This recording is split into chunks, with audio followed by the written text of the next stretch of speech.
아버지가 딸을 탑에 가뒀습니다. 죽이지 못해서 가둔 것입니다. 하지만 올림포스의 왕은 탑도 뚫고 들어갔습니다. 황금빛 비가 되어서 어둠이 내리고 별이 뜨는 밤, 전기 수야화가 시작됩니다. 아르고스, 펠로폰네소스 반도에서 가장 오래된 도시 중 하나였습니다. 높은 성벽과 굳건한 성체, 그리고 풍요로운 들판. 이 도시의 왕은 아크리시오스, 강하고 자존심이 세고 두려움이 없는 왕이었습니다. 적어도 그때까지는 그랬습니다. 아크리시오스에게는 아들이 없었습니다. 딸만 하나 있었습니다. 다나에, 아르고스에서 가장 아름다운 여인이었습니다. 긴 금빛 머리카락이 어깨 아래로 흘렀고 피부는 달빛처럼 하였으며 눈은 깊은 바다처럼 맑았습니다. 아크리시오스는 아들을 원했습니다. 왕위를 물려줄 아들. 하지만 아들은 태어나지 않았습니다. 아크리시오스는 신탁을 찾아갔습니다. 델피의 신전, 아폴론의 신녀 피티아가 연기 속에서 예언을 내렸습니다. 왕이여, 그대에게 아들은 태어나지 않을 것이다. 아크리시오스의 얼굴이 굳었습니다. 하지만 예언은 끝나지 않았습니다. 피티아가 다시 입을 열었습니다. 그러나 그대의 딸이 아들을 낳을 것이다. 그리고 그 아들이 그대를 죽일 것이다. 아크리시오스의 세계가 무너졌습니다. 내 딸의 아들이 나를 죽인다. 내 손녀의 아버지가 아니라 내 딸의 아들이. 아크리시오스는 신전을 나서면서 생각했습니다. 방법은 하나뿐이다. 다나에가 아이를 낳지 못하게 하면 된다. 아이를 낳지 못하게 하려면 남자를 만나지 못하게 하면 된다. 아크리시오스는 궁전으로 돌아오자마자 명령을 내렸습니다. 청동탑을 지어라. 땅 아래에 방 하나를 만들어라. 벽도 청동, 바닥도 청동, 천장도 청동. 문은 하나, 그리고 그 문에는 자물쇠 3개. 창문은 하나, 그것도 천장 가까이 사람이 들어올 수 없는 작은 구멍. 그 안에 다나에를 가둬라. 다나에는 아무것도 모른 채 끌려갔습니다. 아버지, 왜 이러세요? 제가 무엇을 잘못했나요? 아크리시오스는 대답하지 않았습니다. 딸의 눈을 보지 못했습니다. 고개를 돌리고 문을 닫으라고 명령했습니다. 쿵! 청동문이 닫혔습니다. 자물쇠가 하나, 둘, 셋 잠겼습니다. 다나에의 세계가 청동병 4개로 줄어들었습니다. 다나에는 울었습니다. 이유도 모른 채, 죄도 없이 아버지에게 버림받은 것입니다. 시녀 한 명만이 함께 갇혀 다나에의 곁을 지켰습니다. 낮에는 천장의 작은 구멍으로 빛이 한 줄기 들어왔습니다. 밤에는 그 구멍으로 별이 하나 보였습니다. 다나에의 하루는 그것이 전부였습니다. 빛 한 줄기와 별 하나. 시간이 흘렀습니다. 며칠이, 몇 달이, 몇 년이 되었습니다. 다나에는 탑 안에서 자랐습니다. 소녀가 여인이 되었습니다. 바깥 세상의 바람도 모르고 바다의 냄새도 모르고 꽃밭의 색깔도 모르는 채 봄이 와도 다나에는 몰랐습니다. 여름이 와도 다나에는 몰랐습니다. 계절이 바뀌는 것을 빛의 각도로만 짐작할 수 있었습니다. 다나에가 아는 것은 청동벽과 빛 한 줄기와 별 하나뿐이었습니다. 다나에는 매일 밤 천장에 구멍을 올려다보며 기도했습니다. 누군가 자기를 꺼내줄 것이라고. 하지만 아무도 오지 않았습니다. 아버지도 오지 않았습니다. 한편 올림포스, 제우스가 구름 사이로 인간 세상을 내려다보고 있었습니다. 세멜레를 잃은 지 얼마 지나지 않았습니다. 제우스의 눈이 아르고스의 땅 아래 이상한 곳에 멈췄습니다. 청동탑, 그 안에 여인이 있었습니다. 갇혀 있었습니다. 빛 한 줄기 아래에서 기도하고 있는 여인, 다나에. 제우스는 다나에를 보았습니다. 금빛 머리카락이 빛 한 줄기를 받아 빛나고 있었습니다. 맑은 눈이 별을 올려다보고 있었습니다. 세상에서 가장 외로운 그리고 가장 아름다운 모습이었습니다. 제우스는 다나에에게 가기로 했습니다. 하지만 문제가 있었습니다. 청동탑, 문은 자물쇠 3개, 창문은 손가락도 못 들어갈 구멍 하나. 인간의 모습으로는 들어갈 수 없었습니다. 황소로도 백조로도 불가능했습니다. 제우스는 생각했습니다. 그리고 방법을 찾았습니다. 빗방울은 어떤 틈이든 스며들 수 있습니다. 제우스는 자기 몸을 황금빛 비로 바꿨습니다. 그날 밤, 다나에는 천장에 구멍을 올려다보고 있었습니다. 언제나처럼 별을 보고 있었습니다. 오늘도 아무도 오지 않았습니다. 오늘도 청동병 4개가 세상의 전부였습니다.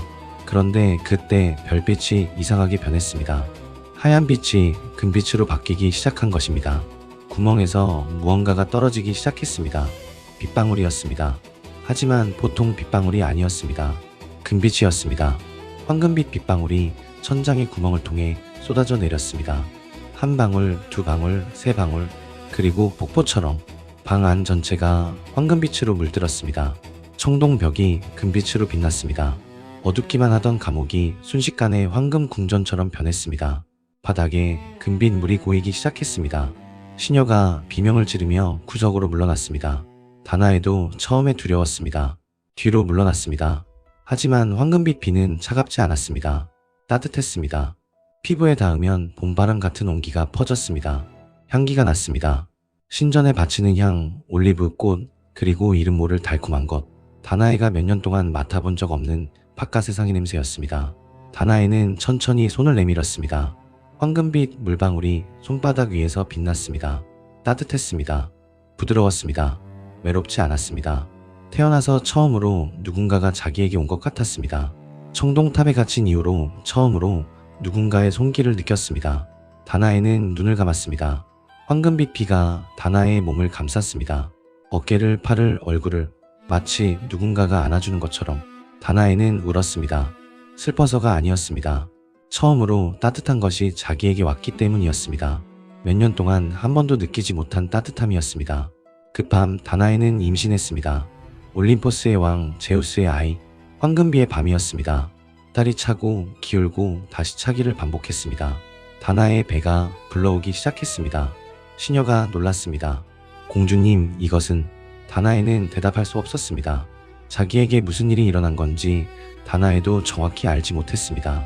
다만 그 황금빛 밤 이후 배 안에서 무언가가 자라고 있다는 것만 알았습니다.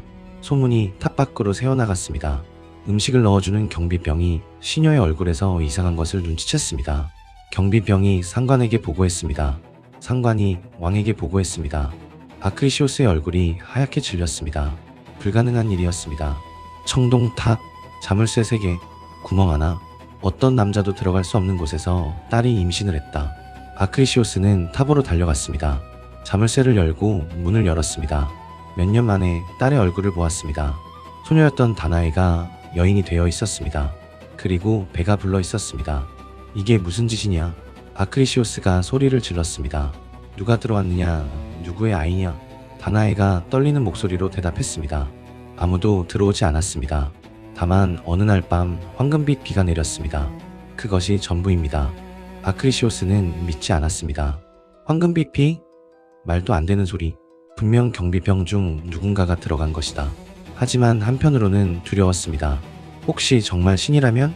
예언이 다시 머릿속을 울렸습니다. 딸의 아들이 그대를 죽일 것이다. 아이가 태어나면 예언이 시작됩니다. 아크리시오스는 결심했습니다. 아이가 태어나면 딸과 아이를 없애야 한다. 하지만 직접 죽일 수는 없었습니다. 자기 손으로 딸을 죽이면 신들의 분노를 살 것이었습니다. 피를 나눈 가족을 죽이는 것은 신들이 가장 싫어하는 죄 중 하나였습니다. 특히 아버지가 딸을 죽이는 것, 이것은 어떤 변명으로도 용서받지 못하는 죄였습니다. 그래서 아크리시오스는 다른 방법을 생각해냈습니다. 바다에 버리는 것, 죽이는 것이 아니라 바다에 맡기는 것. 신들이여, 나는 죽이지 않았습니다. 바다가 한 일입니다. 운이 좋으면 살 것이고 운이 나쁘면 바다가 처리할 것이다. 그러면 자기 손에 피가 묻지 않는다. 이것이 아크리시오스의 비겁한 계산이었습니다. 아이가 태어났습니다. 사내 아이였습니다. 다나에가 아이를 안았습니다. 작고 따뜻한 생명, 황금빛 밤이 남긴 유일한 선물이었습니다. 다나에는 아이에게 이름을 붙였습니다. 페르세우스? 하지만 아크리시오스는 기다리지 않았습니다. 아이가 태어난 지 며칠 되지 않아 명령을 내렸습니다. 나무 상자를 만들어라. 사람이 둘 들어갈 수 있는 큰 상자. 뚜껑을 못으로 박아라. 다나에와 아이를 넣어라. 그리고 바다에 던져라. 군졸들이 다나에를 끌고 왔습니다. 다나에는 아이를 품에 안고 있었습니다. 페르세우스가 잠들어 있었습니다. 세상에 무슨 일이 벌어지고 있는지 아무것도 모른 채 아버지, 다나에가 소리쳤습니다. 제발 아이만은. 이 아이가 무슨 죄가 있습니까? 저를 죽이셔도 좋습니다. 하지만 이 아이는 아무 죄가 없습니다. 아크리시오스는 고개를 돌렸습니다. 딸의 눈을 보지 않았습니다. 탑에 가둘 때도 그랬고 지금도 그랬습니다. 이 아버지는 단 한 번도 딸의 눈을 똑바로 본 적이 없었습니다. 다나에와 페르세우스가 나무 상자 안에 넣어졌습니다. 뚜껑이 닫혔습니다. 못이 박혔습니다. 쿵, 쿵, 쿵. 어둠이 다나에와 아이를 삼켰습니다. 상자가 절벽에서 바다로 던져졌습니다. 쿵! 상자가 물에 부딪혔습니다. 차가운 바닷물이 나무 틈 사이로 스며들어 왔습니다. 다나의 발이 젖었습니다. 아이가 울기 시작했습니다. 어둠 속에서 다나에는 아이를 꽉 안았습니다. 괜찮아, 괜찮아. 하지만 괜찮지 않았습니다. 상자가 파도에 흔들렸습니다. 왼쪽으로 오른쪽으로 물이 점점 더 스며들어 왔습니다. 발목까지 무릎까지. 다나에는 아이를 높이 들어올렸습니다. 물에 닿지 않게. 제발 누군가 들어주세요. 이 아이만은 살려주세요. 다나에는 어둠 속에서 기도했습니다.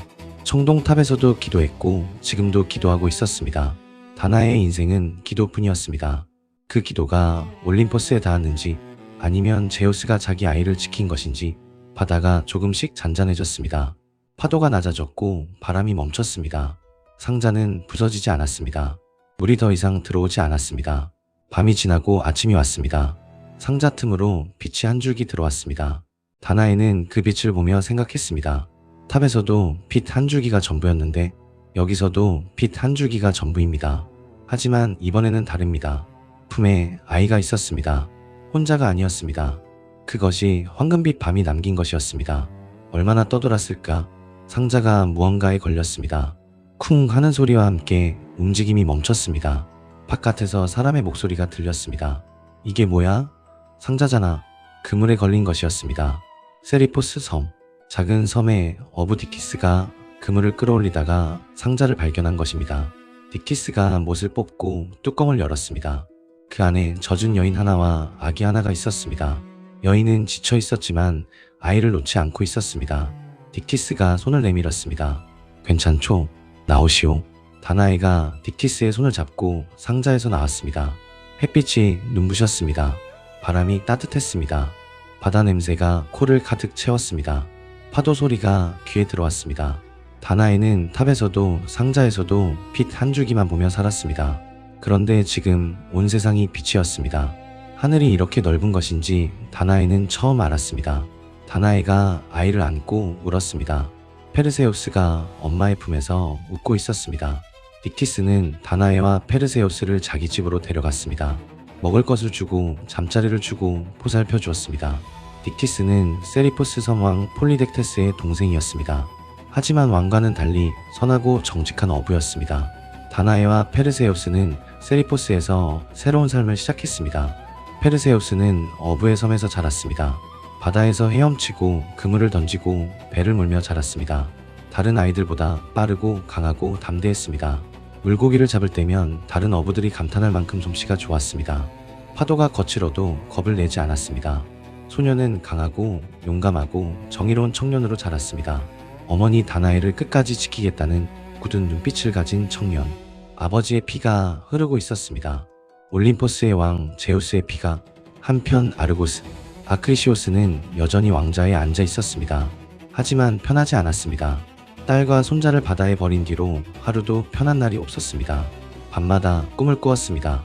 바다에서 상자가 떠오르는 꿈, 상자 안에서 아이가 자라는 꿈, 그 아이가 칼을 들고 아르고스로 걸어오는 꿈, 혹시 살아있으면 어쩌지? 예언이 매일 밤 아크리시오스의 꿈에 나타났습니다. 딸의 아들이 그대를 죽일 것이다. 그 예언은 아직 끝나지 않았습니다. 아크리시오스가 아무리 도망쳐도 예언은 따라올 것입니다. 신탁은 한 번도 빗나간 적이 없었으니까요. 페르세우스는 잘하고 있었습니다.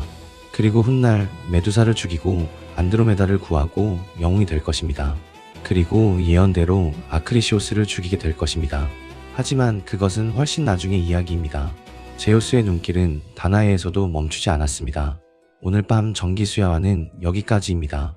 구독과 좋아요는 정기수에게 큰 힘이 됩니다. 알림을 켜두는 것도 잊지 마십시오. 안녕히 주무십시오.